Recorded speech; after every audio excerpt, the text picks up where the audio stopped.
So much to talk about here on a Friday on GMFB. Do not go anywhere. Free agency very much still in full swing. The draft is getting closer and closer. We're going to be in Nashville. You guys, I cannot wait for that week. Ready? So fired up. Let's go. April 25th, we will be there, but there are so many high-profile players that have switched teams in the past week, whether via trade, via free agency, and yes, they will be wearing a new uniform when the season kicks off, but it means so much more than just a change of clothes, right? New teammates, new coaches, new cities, their entire lives change. So we thought we'd break down how different 2019 will be for these NFL superstars with a segment we call Life Swap. Okay. Here we go. Finally. Peter? You know who I'm thinking about as a life swap? I'm thinking about What's up, Earl fam? Thomas, okay? And I want to address Earl Thomas this morning. Earl, you couldn't have picked a better place to start the next chapter of your career. You're living one incredibly passionate fan base for another incredibly passionate fan base. You're leaving the 5th longest tenured coach in the league in Pete Carroll for the 4th longest tenured head coach in John Harbaugh. There was a great facility up there in Seattle. Guess what? The Castle in Baltimore, maybe even better. Ooh. And if you heard about your new defensive coordinator, that guy, He's the best. Wink Martindale. Let me show you something here. This is Wink, and that's the guy who's going to help to get you back to the Pro Bowl and maybe back to the Super Bowl. That right there is a sort of kind of mullet. Like, I think Wink is the coolest looking guy in the NFL. He looks amazing. I was going to ask what you thought that was. It's a lot of business up front, a lot of party in the back. Everyone talks about Eric Weddle's hair. I like Wink's hair more. He's got more swagger than any tech billionaire you cross paths with up in Seattle. So what do you need to know about Baltimore? Everyone talks about lacrosse and John Waters movies, Hairspray is great, and the love for crabs. But there's more than crabs in Baltimore. You're going to have to dig your teeth into something called pit beef. I'm sorry? It's so good. It's so unhealthy. It's so Baltimore. Google pit beef. You'll love that. You'll also adopt some important beliefs, too. Sacred things such as this. Every baseball stadium built since Camden Yards is a cheap knockoff. Fair. The movie Diner is the most underappreciated film of the 1980s. What's up, Daniel Stern? What's up, Stern?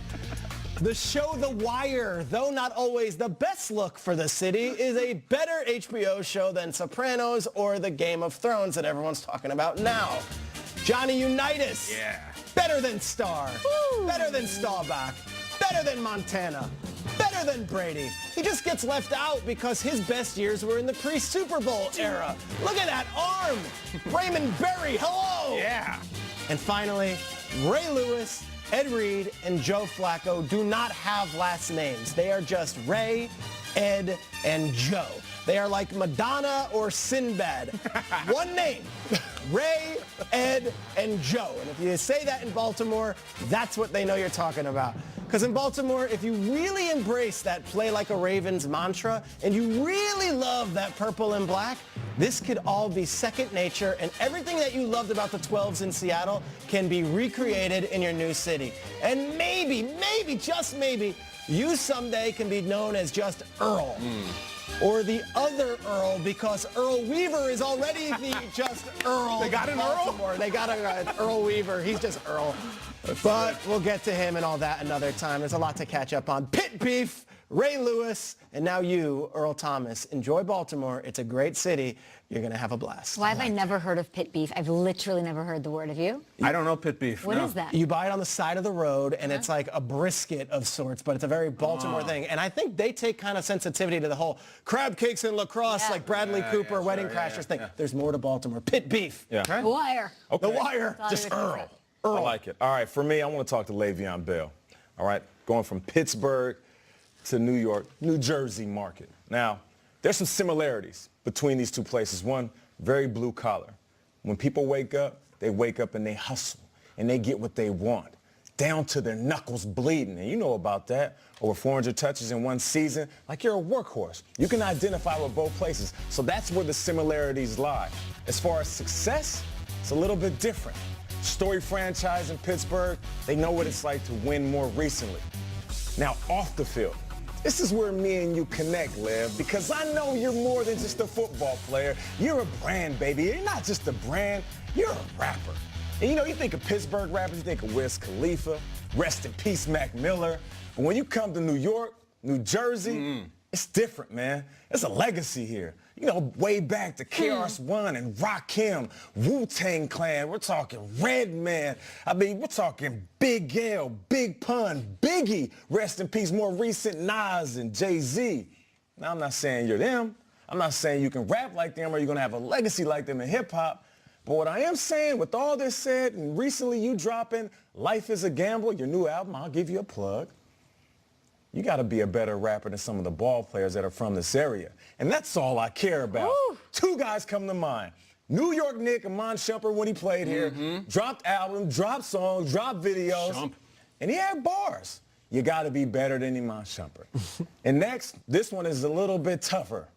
Shaquille O'Neal from Jersey. Shaq was one of the best to ever do it. So listen, if you want to be more than just a brand, if you want to continue to be a rapper, that right there is where you got to fall in between Amon Shumpert and Shaquille O'Neal.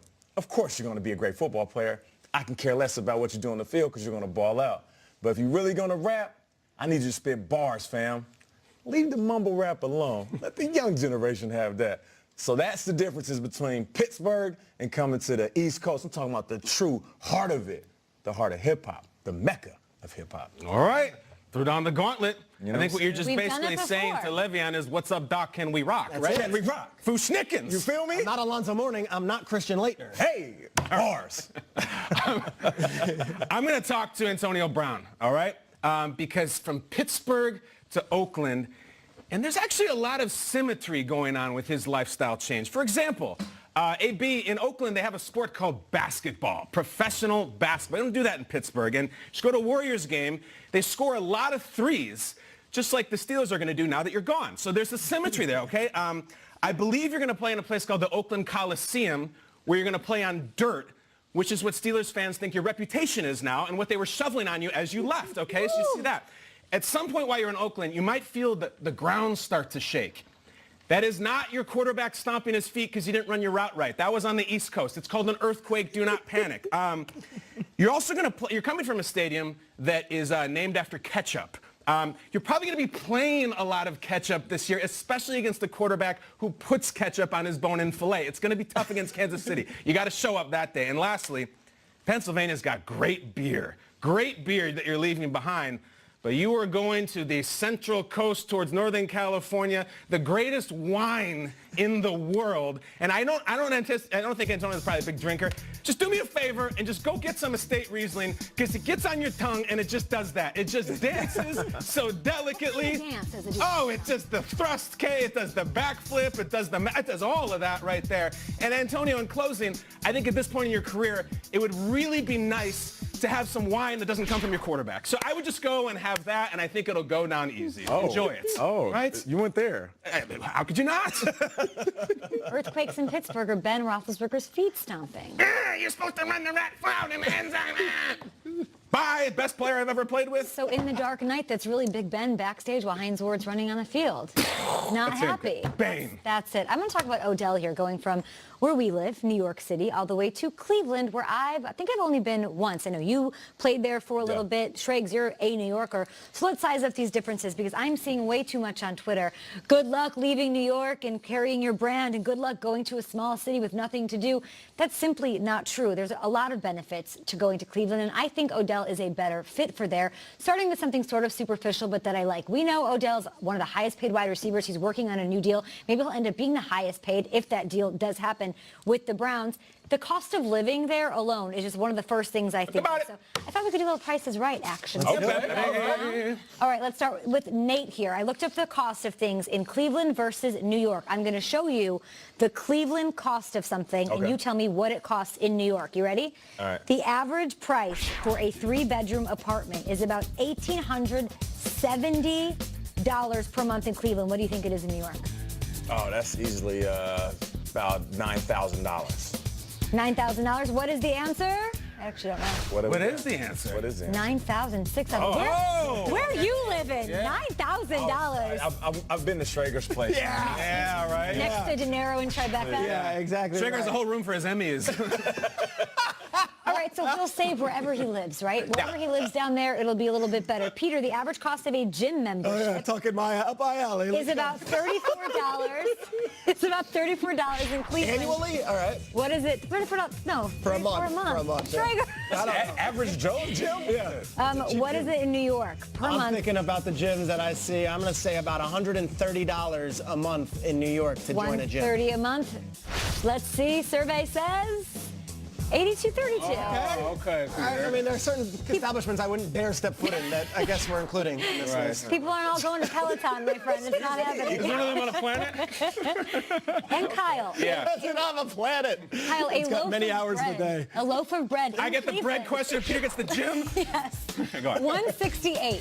$168 for a loaf of bread, which seems completely reasonable to me. What does that cost in any bakery in New York City on average? Well, if it's in Brooklyn, it's probably all full of rye seeds and gluten-free. I'm going to say, Kay, it's about, if it's 168 in Cleveland, I'm going to say it's $329 in New York. $329? Yeah, $329. What do we got? Let's see what we got here. Not that I would know. Oh, wow, that was really close. Good job. And We last figured one, out Blue's Clues. I got it. last one for you guys, all of you. A pair of men's leather business shoes should run you about $77 in Cleveland. What is the price of a pair of business shoes in New York? I've seen Kyle's. I say, Oh, There it is. $77 with money grow on trees.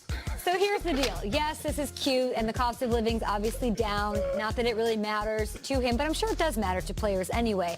I think Cleveland is where he'll be a god. I don't think he had a chance of attaining legendary, immortal status in New York. You called him a supernova. I agree with you. A flashing star that shined really bright, and not that it's going to be forgotten or any of his contributions will be, but if he does what he can do in Cleveland, I'm not saying he can be LeBron status. Obviously, he's from that area, so he can never do that. But he can be immortal. He could be statue. There's not a statue of Odell in New York City because there's too much going on. He can have that in Cleveland. And I'll argue this hot take, ready for the venom. The fans are better in Cleveland than they are in New York. I think he's going to have an upgrade on fans who are happy to have him, happier than Giants fans have been. if he wins in Cleveland, LeBron James, the Cleveland Cavaliers have a rich history, right? The Cleveland Browns go back to like Jim Brown and Otto Graham, and like there is so much history in Cleveland. If he wins in Cleveland, that's it. He could challenge LeBron in that area. If you can win in Cleveland, For as a sure. Cleveland Brown, A Browns Super Bowl is so much more. 10 Cavs finals wins. You know what I'm saying? so much more Big significant. time. But wouldn't that be Baker then that's sort of getting that glory? Maybe. Until Odell throws the winning pass. I don't know. To Baker. To Baker. We'll From see. All Jarvis. right, that's our life swap. What did we miss? What did we get wrong? Giants fans, call me on WGMFB Radio to complain, and we will be back with the Bears, who added